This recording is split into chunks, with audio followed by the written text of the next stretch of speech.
Greetings, family. It's Empress D. How is everybody? I am assuming, and I'm going to choose to think and know that everybody's doing well. Everybody's thriving. Everybody's getting to know themselves, love themselves. Everybody's getting on a daily nature excursion. That's what I choose to know about how everybody's doing, family. All right?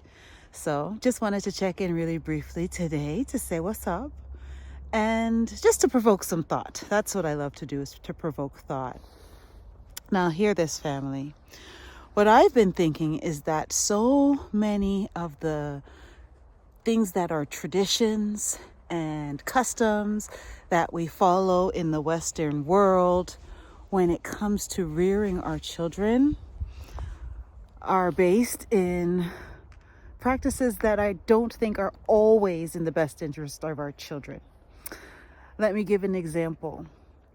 When you think about a crib, family, and it's just in its design, it's like a jail.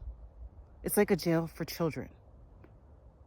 Now, don't get me wrong. I used cribs with all of my children, all three of my children, and if I had a child now, would I use a crib? I don't know. Maybe. But it's just the design of it, family. And maybe I just have too much time on my hands to do too much thinking. But the design of it feels like it's like a prison or a jail. And I just wonder what that effect has on our babies' minds. Right, family? And I was thinking about a different design, and I couldn't think of another design because mesh wouldn't be good. And the baby needs to see, right? But bars, I guess, is the best design, but it just reminds me of a prison cell, family. Another thing that we do with our young babies that I was thinking about in depth the other day is circumcision. And what I'm really thinking is what does that action or activity or that experience for young newborn baby boys, what type of effect does that experience have on their psyche? I'm just thinking they're new, they've come to the world. It's very strange and interesting. They've met their mama and their dada and their siblings maybe, and they've learned to nurse and suck and get a response in terms of having your belly filled and that satisfaction or satiation of being full. You're learning that experience. And then all of a sudden, you go and you have a very sensitive area of your body altered, right? And I'm assuming that pain is accompanying that procedure, and I can only imagine what that experience teaches young infant babies, family. And I'm not knocking obviously it's a choice. every parent has a choice to perform this procedure on their infant male or not, but I'm just wondering, and I don't judge anybody for choosing to do that, but I'm just wondering what that effect would have on a newborn baby's psyche, right? And so anyway, there's just a couple of things that I'm thinking about. Again, maybe I have way too much time on my hands.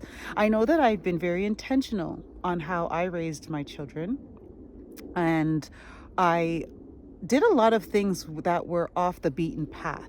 I consciously chose to do things differently than how I was raised, and how my friends raised their children. I just consciously and made a deliberate decision to do things differently. And all of my children are adults, I am proud to say, and I think that my experiment paid off. But that will be a story for another video, family. All right. But anyway, I just quickly wanted to just bring it for food for thought, that a lot of the things that we do just by habit or by tradition, some of them, if not a lot of them, may be harmful when you really think about the impact it has on a delicate psyche and mind of a young child.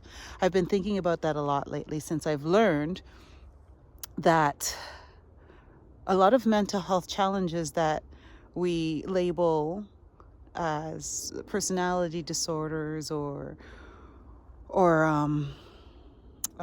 such as like schizophrenia or or psychosis and stuff like that, it often has to do with our subconscious mind and how it was socialized, family.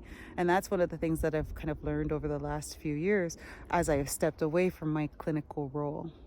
I'm not sure if I was still working within that role, if I would have been exposed to this new research, but either way, I now know it. And now that I know it, I can't unknow it, right, family? I'm the type of person that once I learn something, I integrate it. If I've learned something and I accept it to be, and it resonates with me and I accept it to be true, I implement it, right, family? Because I firmly believe that knowledge isn't power, it's the application of that knowledge is power. All right, fam? Thank you for taking the time to listen to this message. Get out in nature. Cold, hot, sun, cloud, whatever the weather. Just prepare for it and get out. It's really good for the soul. All right? Thank you for taking the time to listen, family. I love and I value each and every one of you. One love.